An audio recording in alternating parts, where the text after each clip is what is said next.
Почитувани, добра вечер, добредојдовте во уште едно издание на Бизнис класа, поддржано од Diners МК во копродукција со продукција 10. Јас сум Мишко Иванов. Во овој издание говориме за парите, говориме за сметководството, консалтингот. Наш гостин Драги Митковски, човекот кој што 35 години е во овој бизнис.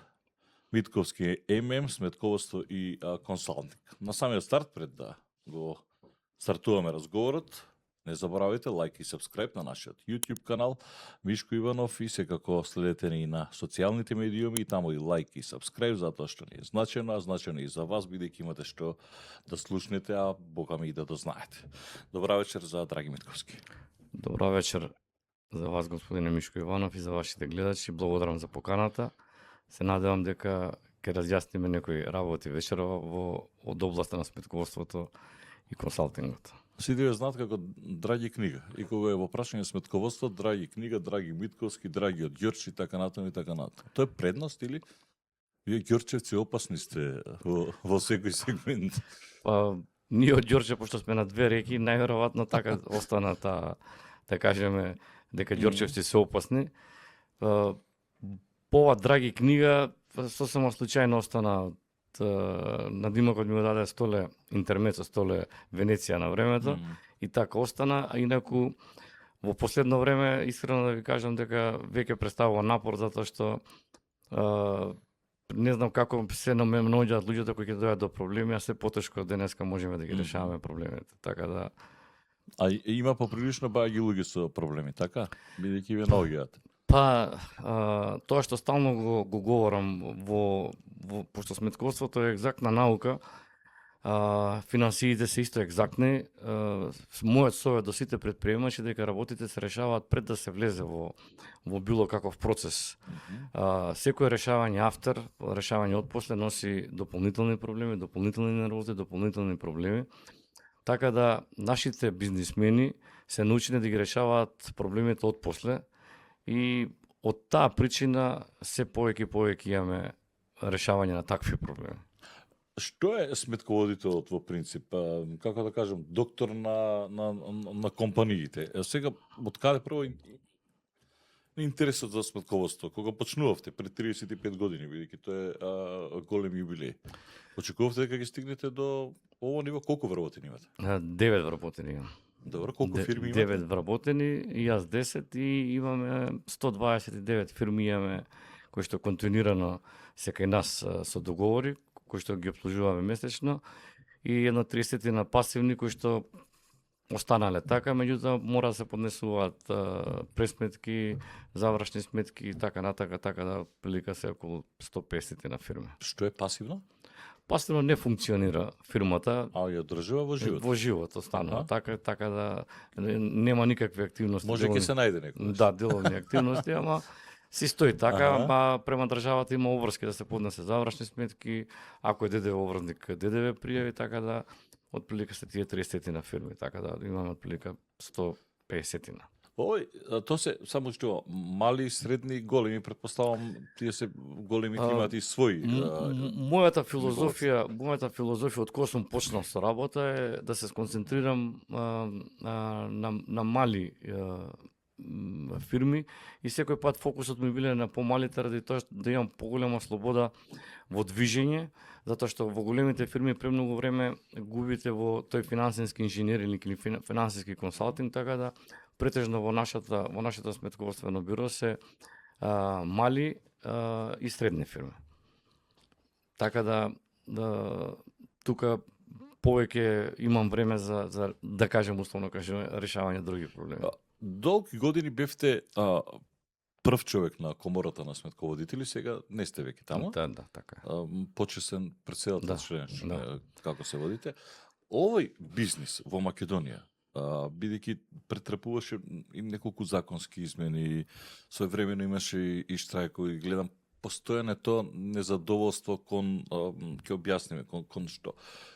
Колку пари се вратат во бизнисот со сметководство, не консалтинг, сметководство? Па официјално во бројки колку пари не можам точно да кажам, меѓутоа за да знае јавноста, кај нас првпат сметководството како професија е регулирана во 2016 година. Значи Македонија е самостојна 30 и колку години таму од 92 година. Не се најде сила и начин да се регулираат сметковителите. Мене ми беше скрос нејасно зошто толку важна гранка која што работи за име и за сметка на државата, која што ги прибира даноците, да не е регулирана. Ние, јас откако станав председател на Комората на сметководители при Сојузна стопанска комора од 2009, таа беше макотрпна борбата да го направиме законот за сметководствени работи и да формираме институт на овластени сметководители заради тоа што и европските регулативи ни го наложуваат тоа. И ние имаме една фрапантна ситуација, затекната ситуација кај сметковителите. Во тој момент кога го формиравме институтов, имавме 70% луѓе кои што се постави од 55 години. Така да треба да последен момент да апелираме на надлежните органи да се средат состојбите во сметководствената професија, ради тоа што е многу важна и за државата и за нашиот влез во Европска унија, а истовремено да ја подмладиме професијата, ради тоа што се потешко и потешко може да се најде добар сметководител, добар финансиски советник и е исклучително тешко младиве да ги привлечеме во оваа професија. Ако до пред 15 на години беше интересна, имаше да кажеме колку толку финансиски бенефит, во последно време баш ради таа причина, мислам дека е главна причина ради тоа што е финансиски не атрактивна, затоа младите не влегуваат во оваа професија. Добро, и генерално колку пари се вратат во не комората, во бизнисот, со сметководство сега? Околу милиони евра се во прашање? Па да, значи има околу 2000 сметководствени бироа во државата, а околу 8000 овластени сметководители. Тоа се кои што имаат лиценци. И реално, сигурно, може би преку 20 на милиони евра се вртат на годишно ниво во сите сметководствени бироа. Правиме муавет за сметководствени бироа кои што се во деловни односи со надворешни фирми, меѓутоа не треба да ги забораваме и луѓе кои што работат внатре во големите фирми. Тие не можеме да ги кажеме дека се во нашата професија ради тоа што се на платен список во тие фирми, така да. Тие тамо го работат тој книговодствен дел. Да. Велат дека билансите никогаш не лажат. Што денес кажуваат бројките за Македонија? Па воглавном последниве завршни сметки, тоа што го детектирав за 2025, добивките, значи се во пат. Што значи тоа? Тоа значи дека профитите во фирмите се намалуваат. Има и зошто? Ради тоа што режиските трошоци се зголемија. Знаете, светската криза влие и во нашите фирми, се пресликува во нашата економија, така да влезните трошоци во фирмите се зголемуваат, а тоа значително ги намалуваат и добивките во фирмите. Не кај сите, меѓутоа, ако земеме некоја средина, отприлика во однос кај мене, сега кажам, добивките се измеѓу 15-20% пониски во однос на 2024. Тоа е резултат на кризата? Да, апсолутно. Тоа, ако го пресликаме, исто се однесува и за Македонија? И за Македонија, апсолутно е така, ради тоа што македонската економија, без разлика што е мала, а малите економии во големите светски кризи се поеластични, побрзо се прилагодуваат, сепак на некои фактори не можеме да влијаеме. Значи, цената на енергенсите, на електричната енергија, која што, да се подсетиме само колку се покачи електричната енергија, драстично ги погоди фирмите, колку и да кажуваме дека тоа не влие, сигурно влие, затоа што Македонија нема резервна варијанта за енергенси. Ние немаме, од околината немаме со гасот би амортизирал, меѓутоа како клучна компонента во сите бизниси, енергенсите многу влијаат. Нормално има и други фактори,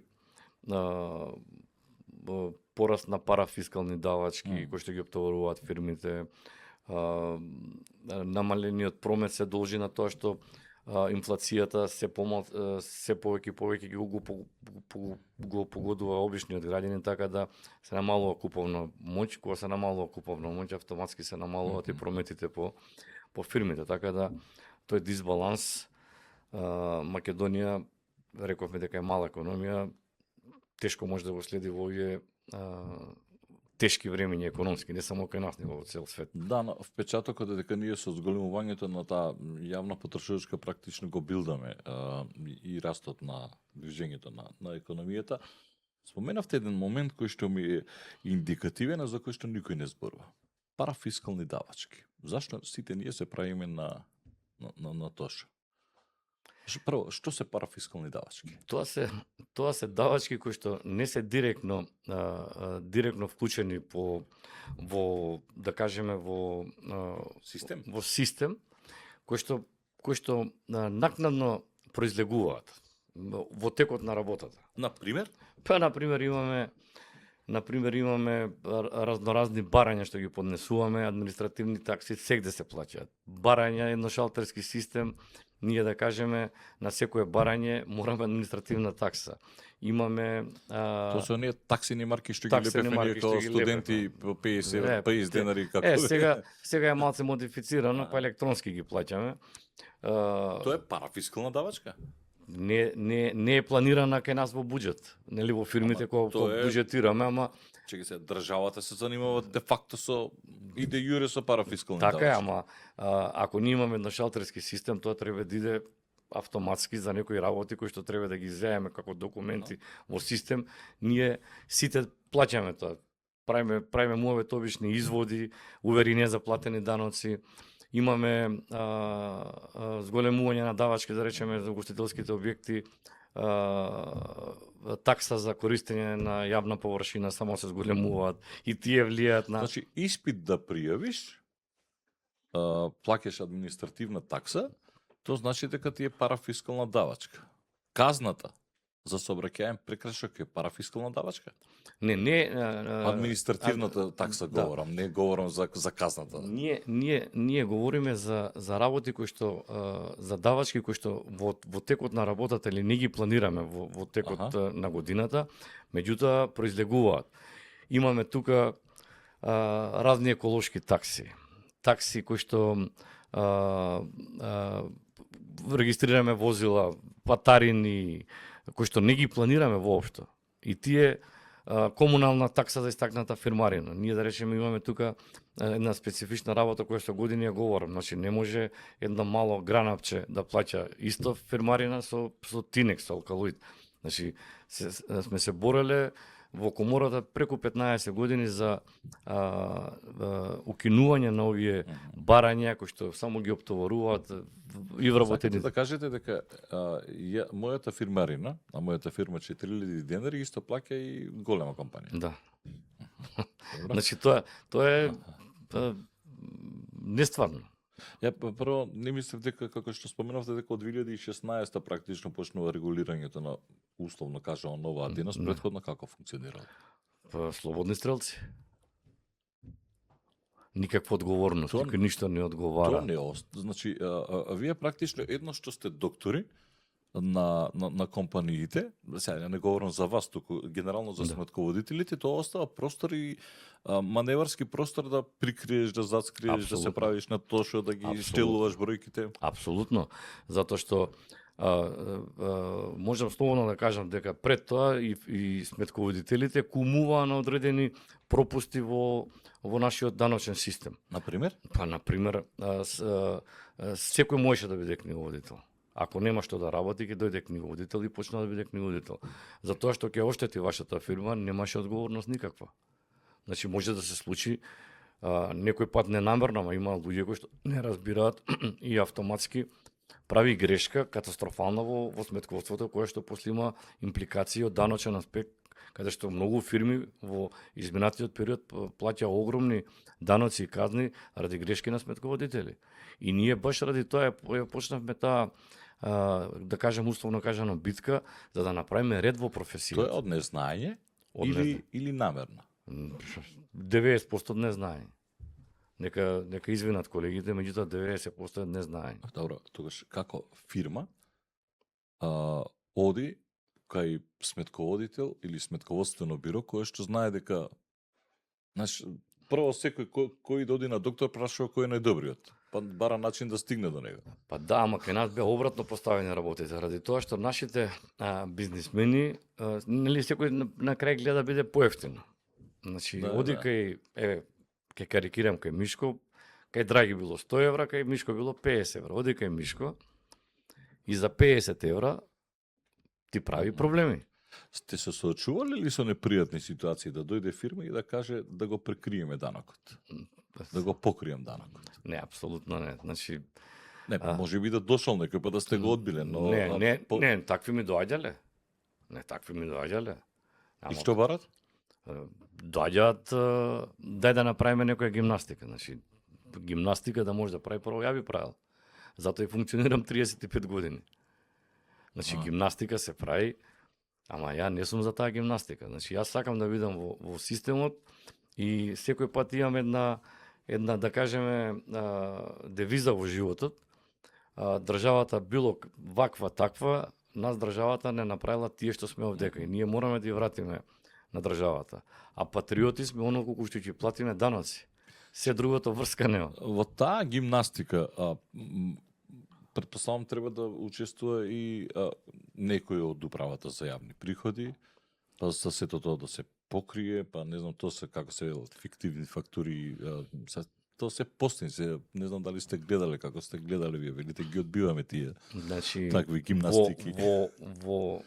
Пошто сме современици на ова време, современици на самостојна Македонија, јас за разлика од повеќето колеги што се во моментов, ја имав прилика, пошто сум и во онаа бивша држава, работам од 88 година, значи сум бил сведок на многу такви, да кажем условно кажани, гимнастики кои што направија сериозни нарушувања на нашиот даночен систем. Првата таква работа што се случи беше поведувањето на ДДВ-то, мислам дека беше 2004 година, даночна пирамида, така наречена.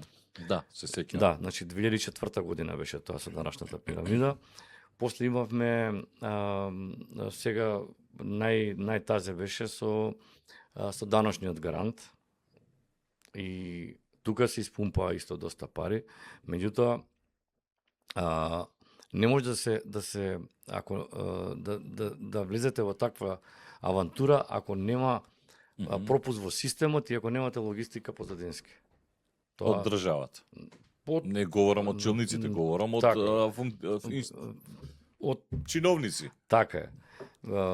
Така да апсолутно е тоа дека без логистика таму не може да се заврши работа. Меѓутоа, овдека имаме, сега во последниот случај, например, што беше баш со тоа, во управата за јавни приходи, во командна одговорност, да кажеме, настрадаа луѓе кои што ги познавам преку 30 години, се толку лојални на државата, така да системот не успеа да ги заштити тие, пошто се работат регуларно во управата за јавни приходи. Па добра, тие, принцип, никогаш не одговарат сторителите на тие дела. Ние сме чудна нација, сме ние со ама сега колективен мајндсет сме ние. Значи, во право си, значи тоа е нестварно. Така да јас се сеќавам кога беше даношната пирамида, заглавија фирми кои што врска нема што се случува во таа вртелешка таму. Значи имаше луѓе кои што ги обвинија и на крај платија. Па од каде да знам јас кога сум му се доверил на сметководителот? Така, од каде јас да знам да на крајот од денот јас затоа се доверувам на сметководителот, ако јас почнам и со тоа да се занимавам, тогаш каде ќе оди? Можам да кажам дека тука можеби државата може да пружи подобра услуга во делот на видливост на тие кои се ДДВ врдници или не, затоа што не секој има пристап да види со кој има работа. Затоа и имаше неколку мерки што комората на сметководители, на пример, моја идеја беше да се стават должниците во управа за приходи, да се стават на веб страницата на управа за приходи, за да јас... И таму имаше грешки, таму имаше смешни работи. Знаете, ние кога гледаме некој должил, не знам, карикирам се за 100-200 денари. Тоа беше баш за ковидот, ако не се лажам. Тога се објавуваат тие листи кои што како Не, тие се објавуваат континуирано, меѓутоа Тие- има скала. Ја не знам Аха. зашто се случува таа грешка. Има фирмите се преку 300.000 денари ако должи се ставаат на, а правните лица се преку 100.000, така мислам дека беше. Аха. И ние кога ја носевме таа мерка, ние мислевме дека управата за приходи има капацитет за да ја следи да ја апдейтира нон-стоп таа листа, затоа што не сите тамо реално дужат. Има некои што се во процес на тужба, има некои во процес на репрограм, плаќа рати. Меѓутоа идејата беше добра ради тоа што кога ќе сакам да влезам во деловен однос со твојата фирма на пример, Аха. извини вака карикирам, Океј. да видам со кој има, ако должи према државата, не можам да влезам јас во тебе со деловен однос. И некои такви ситни мерки кои што ги предлагавме, ако што ја носеа бенефит, некако не одговорија на идејата што беше во почетокот. Ако треба да дадете една дијагноза за да опишете македонската економија? Нема дијагноза. Нема? Знаете, онако кога ви испуштат од болница нема дијагноза. Значи, нашава економија е чудо. Значи, ова е... Чекај, живото загрусувачки сме или не, знаеш, на тоа нема Не, дијагноза. Не, онака немаш дијагноза тере. Не, ова е нестварно што не се случува. Јас пред почетокот на емисијата ви кажав дека ние сите збориме за сите аналитичари кои ќе дојдат во сите овие економски емисии зборат за макроекономија. Никој не го гледа микро моментот. Сега пред некој ден излезе фрапантен податок дека ние имаме скоро 10 милиарди имаме депозити на граѓани, на правни лица и на физички во банките. 9 милиарди, од тие 9,7 се на физички лица, 2 милиарди се депозити на правни субјекти. Да не, Така некако беше. 118 милиарди, значи 3 милиарди се на правни лица. Аха. Добро, 3. 7 со 3. И сега Што значи тоа? еве се што значи од практична гледна точка. Значи ние имаме 10 милиарди и викаме немаме пари, така? А сите модерни тие депозити се еквивалент на нашиот надворешен долг на пример. И се што се случува? Ние немаме во внатрешниот промет пари и ние како држава не најдовме начин да ги мотивираме граѓаните, заместо да ги чуваат во банка, да ги стават во бизнис. И за тој момент говорам. Па, тука е вербата во бизнис. Не само Вербата не во бизнис, туку вербата во системот. Системот, во Така. институциите. Системот веќе почнува да ме нервира затоа што системот го правиме сите ние. Сите ние. Но вербата во институциите. Во институциите. Значи, се замислете, 2 милиарди во оваа наша мала економија да излезат од банките и да влезат во фирмите. Знаете што ќе се случи? Ете ти 1000 евра плата. А меѓу другото, така е, најголемите фрајери во тие институции се третиот ешелон. Апсолутно.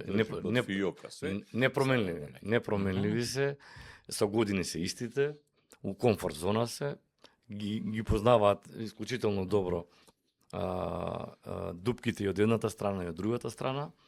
Апсолутно се прилагодливи на секоја промена на системот, така да со години ние се обидуваме тоа да го детектираме, меѓутоа како беше на кучињата си лаат, караванот си врви, а систем, пак да не извини се, пак системот го... Ако да е? Да. Океј, системот е Да, Ние сме системот. не успеваме да се прилагодиме на брзите промени. Не успеваме, затоа што Ма ние не знам дали не успеваме или не сакаме, има разлика. тука стварно Знаеш, е... ние не успеваме, а не сме ние толку сега дека ние мислам дека повеќе се правиме на тоа отколку што ние дека не разбираме толку. Мислам дека не сакаме, нас ни одговара на статус кво комфорт зона, знаеш сега чекај се. Никој не сака да се навикне на ново. Сега ти да ми гледаш јас колку пари имам, кога можам да правам гимнастика. Еве сега македонска економија е тема, така? Значи имаме една нелогичност. Имаш 10 милиарди во банки, а немаш пари во натре. Имаш уште една нелогичност. Кога немаш пари во натре, треба да имаш намален промет сегде.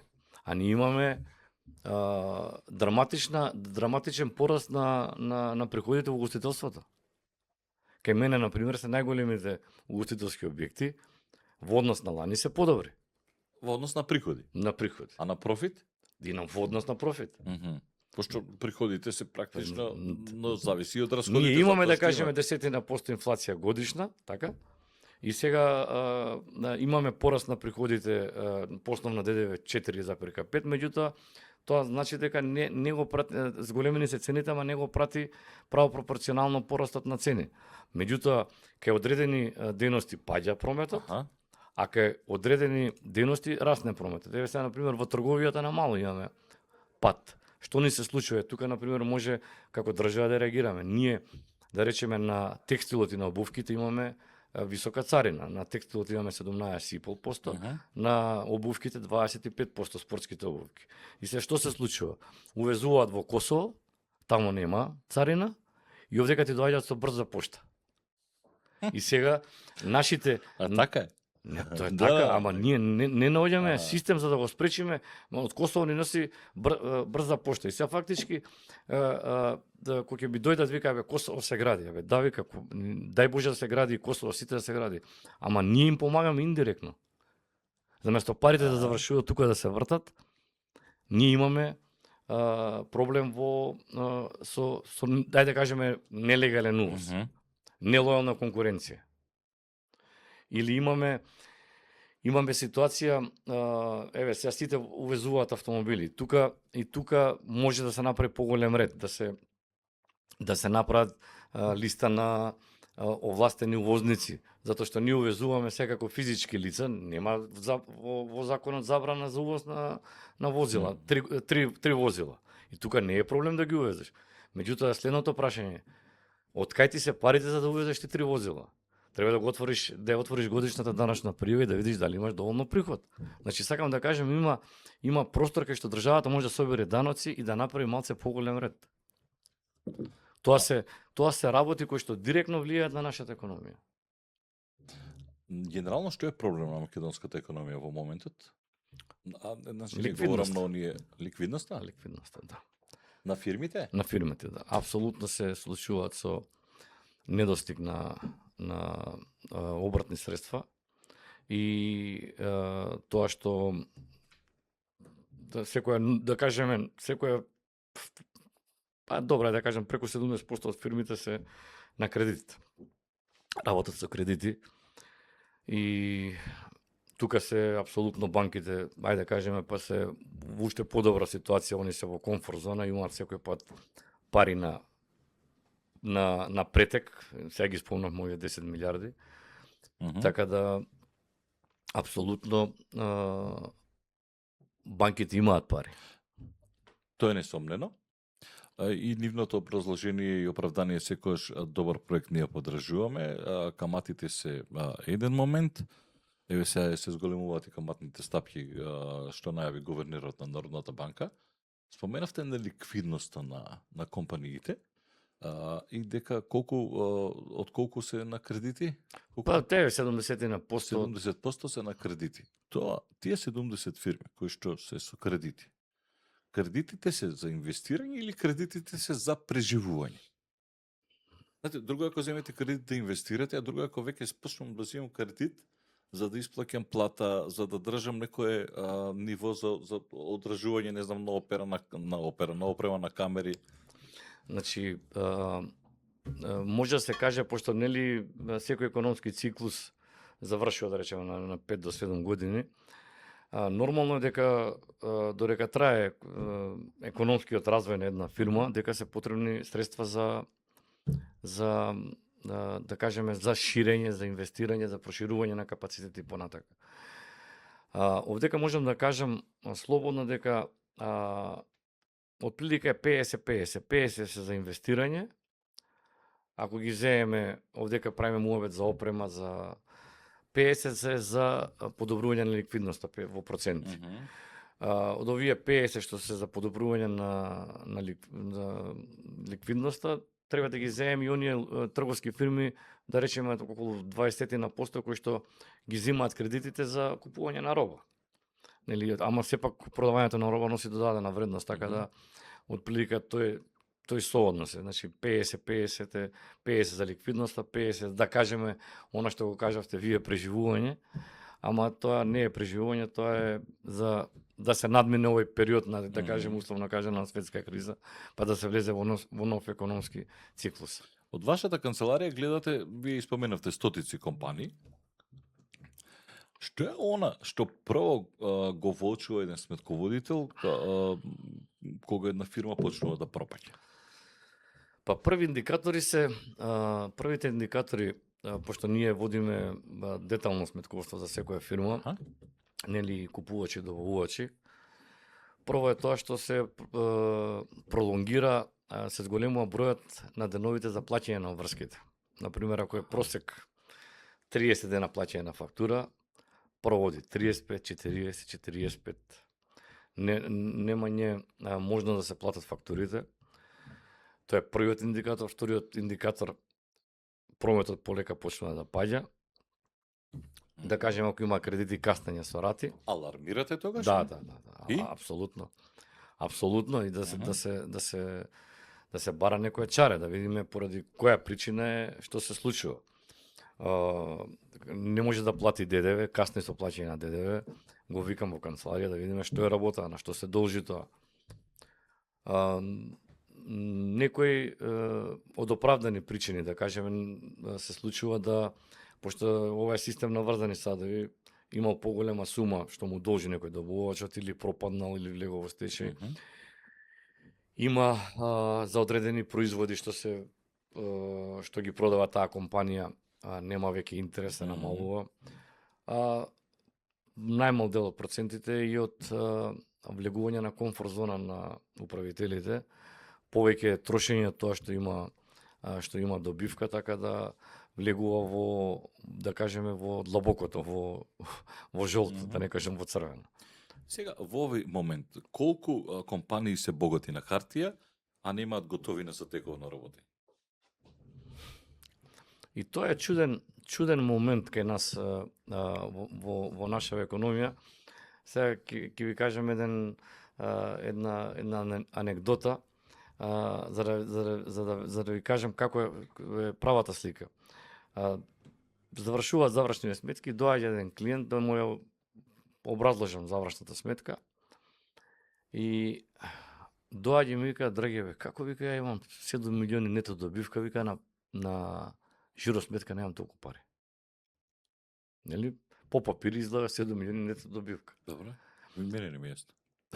Да, ама тоа е најголем проблем.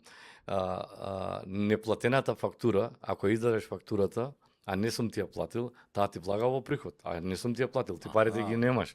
Втора работа, Мислам дека така имаше во општина Кисело, ако не се лажам, така. Ти ги даваш фактурите, ги пушташ практично налогот, а не го плаќаш. Тоа е промет.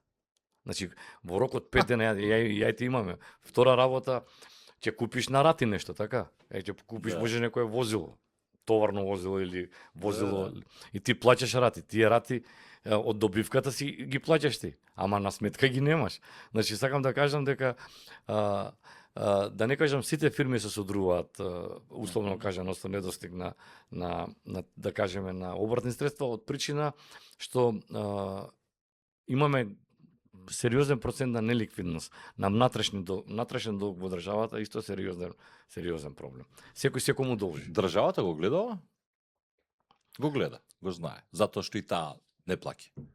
Реално Не говорам сега за ДДВ, меѓутоа државата, овака кој фател работа со држава, тоа е коса да ти се крева. И некој одат по таа линија дека кога тогаш, па макар и на суд, значи држава ќе ти исплати. Но треба да имаш треба да да се издржиш. Треба да издржиш Да. сега. Правот, ние сите сме научени на таа неодговорност. Значи, нема да ти платам сега, почекај другиот месец, немам пари. Државата тоа свесно го прави, затоа што сите се плашат кој да побара од државата, сега ќе ми пратат инспекции, ќе ми изгорат, ќе ми искинат. И тоа е еден круг нема да што неодговорно... Ама нема да што да се плашиш, ја давам фактурата, си ме завршил работата, платиме. Него ние Па не ти плаќам, немам пари. Сега јас сум држава и што ќе правиш? па не Другиот месец. Не, Па не ти другиот. крева на телефон директор, па ти фаќаш врски прво, па да стигнеш до првиот. Што држава е тоа ама- човек, никој не се работи работата. Ама Не, тоа е македонската економија. Ние сите се знаеме тука, кај да свртиш 2 телефона ќе се најдеш. Ама Те се молам плати фактурата. Држава ми должи пари. Ама Се пази, мене парите ми требаат за да јас да можам тековно да работам, не ми требаат за да можам камионот да работи. Едноставна е работа.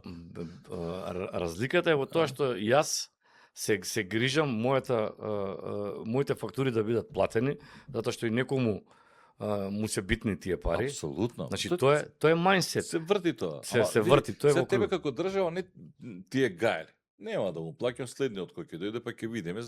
Знае дека и да го оттужи дека ќе плаќа и камати и пенали.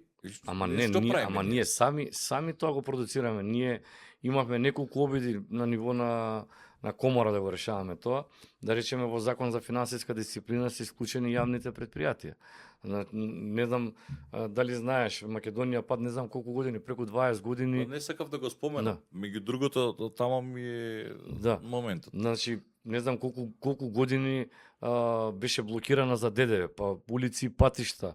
Значи, и претходно никој не одговарал. И сега доаѓаш ти директор и сега се фаќа за глава, имаш неплатено 25 милиони денари ДДВ. И Што ќе правиш? сега ги викам фирмите, ги моликам дај тргнете ги каматите, не тужите, па ќе ви плаќаме на рати. Ама за текната со тебе, да, но тоа не е оправдување. Не сега ти знаеш во што влегуваш, така се. Јас кога ќе влегувам на челна позиција, претходно знам во каква фирма влегувам. Не каква е државата? Не знаеш. А не, горе доле знам. Не знам додека не ги видам бројките, меѓутоа знам кога ќе влезам, еве на пример кога ќе влезиш во држава знаеш, барем по статистика ги знаеш бројките. Значи, иако се различни. Не си свесен. Значи, пази, ние не се занимаваме со тој домен. Да речеме во јавните предпријатија, значи некој нешто крие, не пријавува како што треба. Например, кај јавни институции ти точно знаеш во каква була е фирмата или во што влегуваш. Не, прашањето е дали некој има желба, иницијатива тоа да се среди. Има ли? Па јас во пред 2-3 години на оној директорот на улици и патишта, како се викаше, Ковачи. Да, му викам, човек, направи си проценка да ти се зголеми активата на фирмата. Значи, со години не е направено тоа. Значи, зошто не го направи он? Еве сум му кажал да го направи. Кој ќе направи проценка на фирмата му се зголема активата. Прашање дали има знаење, дали сака да го направи. Ајде вака, дали државата е добар или лош плакеч кон приватниот сектор? Во моментов сега. Генерално. Не сега не мора па некој да си фати така, сите се само бендисани кога ќе дојдат на позиција, па да не помислат дека за нив зборуваме. Вие сте 35 години, генерално државата е лош плакеч. Генерално е лош плакеч. Да си имаш работа со држава или не? Јас немам работа со држава и не планирам. Сега тие што влегуваат, мора некој да работи. Така, да, мора. Например, градежен сектор мора да работи. Што да прави? Да. Значи тука мора да се направи некој модел за да бидат фирмите, за да може да си планираат. Вака не можеш да планираш. На вас кога најмногу ви чури главата? На крај на година кога правите завршни сметки или кога ќе дојдете на некој да му помогнете да му решите проблем? Не да правите гимнастика, туку да видиме што како може да се помогне. Искрено, пошто завршните сметки ми се 38 години, веќе ми е рутина, јас секоја завршна сметка поминувам низ мои раце. И после толку години јас сакам да видам секој мој клиент, без разлика што имам вработените ќе средат све, јас секој бруто биланс го гледам и тоа ми е рутина. Меѓутоа, поголем проблем ми чури главата кога ќе се најде да се решава проблем и кога има пропусти од едната и од другата страна, тука е стварно проблем. Затоа што да кажеме мојата матична куќа е управа за јавни приходи со која што се работувам. И луѓето ги разбирам, има и таму одлив на кадри и се во да кажеме условно кажано во технички проблеми, се на пример да побарате поврат на ДДВ мора да биде контрола. И сега имаме 30 инспектори во управа за јавни приходи, кога луѓето да дојдат. Налози, не може да поминат кај сите. И сега доаѓа човек, битни му се парите, дај да завршиме работа. Како ќе завршиш работа? Секој инспектор има по 30-40 налога. Тоа е оно ние што технички треба да ни течат работите, ние заглавуваме. На глупи работи. Да. Например, кој се или еве во последните неколку години, во последните 5 години гледате повеќе раст или повеќе страф? Од короната навака, значи од 2020 година, не би кажал страф, него голема резервираност кај бизнисмените. Од што? Значи, зашто се резервирани? Се резервирани предпазливи, за да не се случи некоја корона, пак да имам ја резерва. Не за да инвестира, значи има и инвестиција, луѓе што инвестираат. Меѓутоа, короната не научи за да имаме варијанта Б. Значи тоа е се прилагодуваме спрема ситуацијата, тоа што ти го кажав, дека ние нашава економија се прилагодуваме, меѓутоа пошто сме таков народ, да бидеме предпазливи, да не ризикуваме многу. Која е најскапа грешка што ја прават предприемачите? Најскапа грешка секој пат што ја правате неконтролирано трошење. Значи, малце подобар промет, почнуваш јуриш, одма тука малце у комфорт зона, некој виски поише, некоја пура и А влагаш во филмот, така? Да. Јас сум голем бизнисмен. да, и после Го предупредуваш малку или? Вака не, тоа е закочено? личен избор и не сакам тука да И сега затоа и сум напишал дали луѓето премногу инвестираат премногу во луксус, а премалку во развој. тоа се нивни пари. Јас само се грижам тоа што треба да го плати данокот, при донесите, ја можам да му осигурирам слободните пари, може да ги потроши кај сака. Меѓутоа, не може да троши од тие пари затоа што и на тие пари подлежи данок. Репрезентација. Така да Добро, на пример, кога е УЈП прашање, сметководство. Сега, секоја мала фирма, ти како беше она им токен и така натаму Да. за сметководителот, мора и тоа да се плаќа? Да. И тоа се плаќа. Да, Тоа е. колку 4000 5000. па ете и тоа. Да. И тоа е трошок. А што тоа менја за УЈП на пример? Не, менува, затоа што тоа е електронски подпис и Аха. кога е електронски подпис, полесно друго А е не да ја кошта тоа 4000 денари? 5000 денари? не кипс во тоа, во кипс плаќаш, во кипс и Да, телеком. Кипс, добро. Нив тој ги кошта толку или? Па не имаш Или бизнес е тоа? Не, имаш друга работа, еве ти фискалните каси. Секоја година плаќаш 50 евра за државање. Плаќаш. А GPRS плаќаш. И тоа ти е парафискална давачка. Така. Одржување на сега што се случува? Имаш една каса, сега мора да земеш уште една резерва. Сега замисли, Па јас се сеќам тие фискалните каси кога почнува, значи порано беше ќе ги фискализираме, пошто немаше фискални каси тоа овие пари на црно, не дека сега ги нема. Па купуваа сите, па одредена фирма која што ќе ја каже тоа државата, па сите одат, па ќе дојде контрола, имаш фискална каса, имам, добро, чим имаш ништо. Ако не работи фискалната, да. па потоа почна да доаѓа за да видиме да е. Не Али тоа е бизнес, Не, со фискалните каси. Фискалната е психолошки момент, затоа што ако куцаме све, нас не треба и фискални, во Германија нема фискални. Добро, нас не треба сега затоа што играме мој ДДВ. Да, И тоа добро е се. за сиромашни луѓе. Не е само за сиромашни, ја скенираат и сите луѓе скенираат, така да се вика 2000 денари кои ќе ми стигнат на Да, ма месечи сега- ми доаѓувало. Да, ма сега, сега да гледаме обратно со мој ДДВ.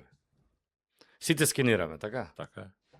И скенираш и ти скенирам ја, и скенираш, Скенирам. скенираш, ја зимаш мојата фискална, зимаш ова. Не зима, мој си скенира. Не бе, добро, Како е, се се луѓе зимаат тоа. Зимаат си чекаат во И по продавница. него така и по негов даночен број и на крај управата за приходи ќе каже дечко бе ти имаш приход 100.000 денари си фискализирал, си на мој ДДВ си скенирал 200.000. Тоа не може да го направат. Затоа што ни точно знаат како функционира. Ама не, Ги јас гледат.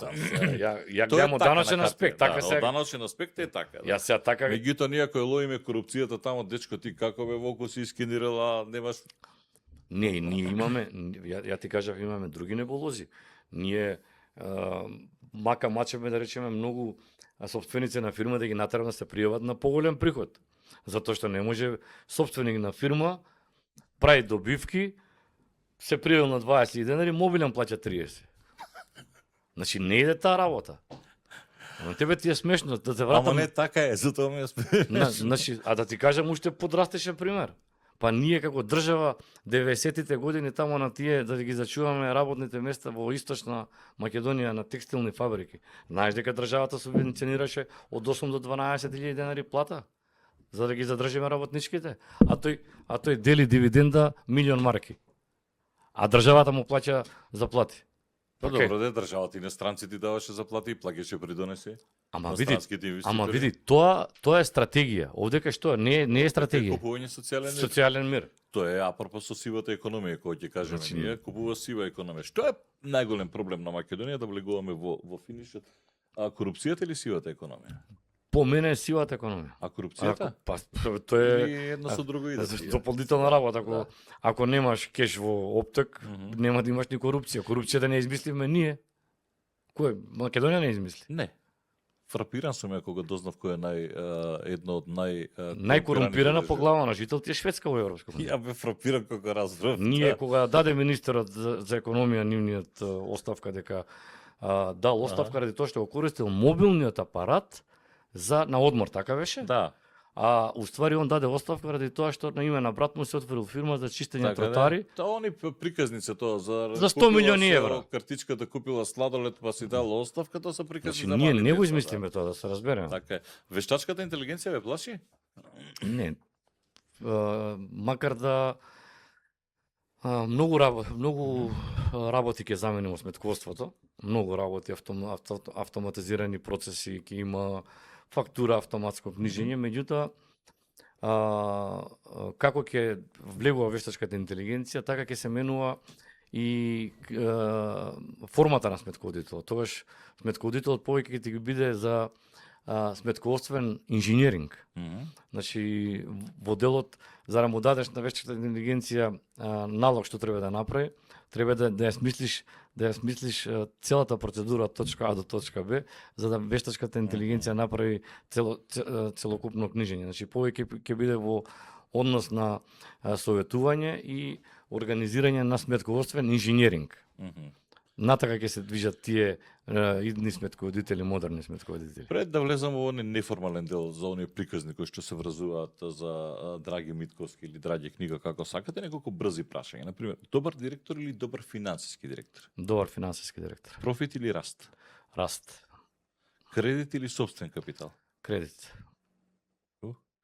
Ризик или сигурност? Сигурност. Пари или углед? Углед. И ова за кое што зборувавме пред да почнеме со емисијата. Најголема деловна лекција во една реченица. Најефтино го си платиш. Драги Нема поевтино. Драги Митковски, Драги книга. Не крие дека со Никола Груевски. Другар затоа што се израстани во Ѓорче Петров. На социјалистичка зора. Комуницирате уште или? Па не Знаете вака телефонски се без разлика на Да, не сме се слушнале последен пат за мојот роден ноември месец, 12 беше.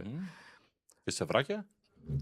Не правиме муавет на таа тема, само си честитаме роден, пошто нареден ден и на син ми му е роден, така да Нека му е среќен роден ден. Тоа ноември беше, 12 Да. 13. Еден момент непријатен за вас и за семејството. До каде ви е истрагата со запалениот автомобил? Искрено да кажам, последно што се интересира беше лани минатава година од нашата институција, полициска станица Ѓорче Петров, ми кажа дека е процесиран предметот, нели заради истрагата не сакав да прашувам повеќе, сигурно институциите си работат, меѓутоа подетални информации неа. Се плашите? Кому сгрешивте? Не, никој не сум грешил. Не, Драги книга, не знам. Знаете, по било која анализа, особено на корупција, подземје, едно друго. Сега ја дека се знаеме и овака. Да, ние се знаеме, ама Викам човекот, па добре, викам да има некој од подземје ние се Ја- шегувам. кога на зафраканција, кога Сокол си заменуваше, Саша Наумовски доаѓаше. Реков, ај ќе се кандидирам на еден пријател, му кажав, ќе се кандидирам јас за градоначалник. Да, и тоа вечерта му кажав, у 9 савајлето, у доказ, еден наслов. Ама не, види, се соработник на српски служби, Добро, ама сега на подземње. Битно е кој пишува, кој кажува добро вечер, кој кажува добар ден, така да не ме интересира. Ама не, ама дозволуваме, Мишко, дозволуваме јавно мислење да креираат ликови кои што Ама сега не ми отварате уста, јас за многу јавни ликови кои што добиваат и челни позиции, кои што се на истакнати директорски позиции, вакви и такви, па тоа им одговара на политичките елити. Веројатно. Ние не сме у тие елити, ние сме тоа што се бориме да се најдеме место под своето сонце, си ја чуваме фамилијата. Вие имате луѓе кои што, например, се како да кажам, во добри комуникацијски, во добри релацијски односи со луѓе кои што отров плюкаат по социјалните медиуми, а при тоа се на истакнати позиции. И знаете, едно време доаѓа момент каде што велите, не ми е ниво да одговорам, меѓутоа на крајот од денот се сведува затоа што сте толку отровни да успеат да го извадат и најлошото од вас и да морате да одговарате, а при тоа се чувствувате како несигурен дека не може да ве заштити државата. И сега сте оставени сами на себе да се расправаме ние со секакви будали, кои што државата ги наградува со високи позиции. Да, ма кај нас имаме проблем, например, еве за таа случка со возилото, луѓе има на неколку луѓе што никој не сака да пријави. После имав друга непријатност, ми ја искршија канцеларијата. Јас се пријавам. Ја верувам. Ја за мене си говорам. Јас си верувам во системот и си. Јас говорам и за мене и за моето потесно семејство, за тие плюкања по социјални медиуми, така што но окей. И сега доаѓа време кога се прашуваш дали треба веќе да почнеш, знаеш, доаѓа момент кога ги игнорираш, на крајот тие будали сваќаат дека тоа е правилно. Дека тоа е правилно затоа што ти ќутиш и доаѓа време каде што треба да му одговори соодветно. Или не да одговори соодветно, има институции кои што има правосудство, судство, обвинителство кои што треба да реагираат. Да реагираат. Не, со Мицковски во какви односи сте? Во добри односи, да. Добри односи. Знаете, едно време се зборуваше дека Демеквија со Груевски, затоа што сте близок па таа генерација, па дека со Мицковски малку нарушени односи. Не, човекот си брка својата работа. Ние, кога ќе се видиме, се поздравуваме. Имате сметководител исто така во влада. Министерката за финансии. Да, Гордана е, да, сметководител, да. Затоа е добро се знаење. Да. И уште еден момент, почнавте бизниси со спортска опрема, ако не се лажам, тоа е опремата која што ја носи Новак Џоковиќ, тој требаше да дојде во Скопје, меѓутоа што е како е, докаде сте со тој дел? Тој бизнис го работат средниот син и најмалиот, пошто најстариот е ревизор, тргна по ваши стапки? По мои стапки, он е во ревизорскиот бизнис, не е сметководител. Имаме две продавници, една е во Сити Мол, а другата е аутлет во Влај, Спорт Лаб. Од почетната идеја за да бидеме монобренд ASICS, сега се проширивме, имаме сега продаваме други брендови, јапанскиот исто Мицуно, Брукс. Ги фаќа сите на Џоковиќ за тенисот, тенисот.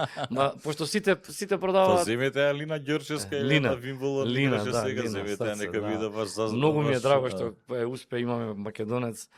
Треба да се радуваме на ситни. Не се радуваме, ние сме многу тажен народ.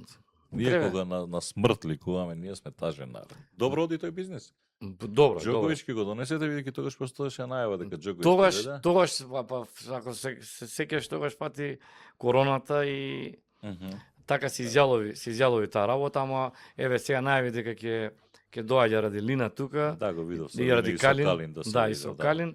Така да ќе искористиме можност, па ќе се дружиме. Така да. И кога ќе финишираме, движен, недвижен имот, колку вреди еден сметководител од типот на Драги Митковски денес? €1.000.000 има? Па да.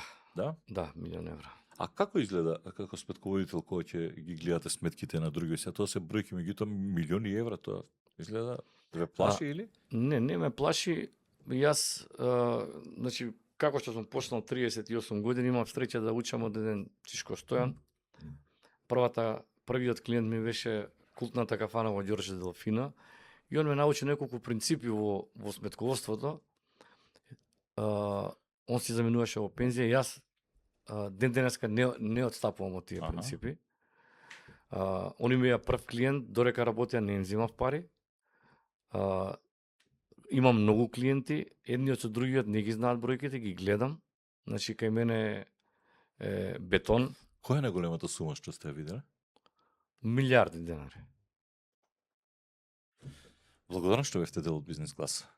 Благодарам и на поканата и да се видиме само за убаво.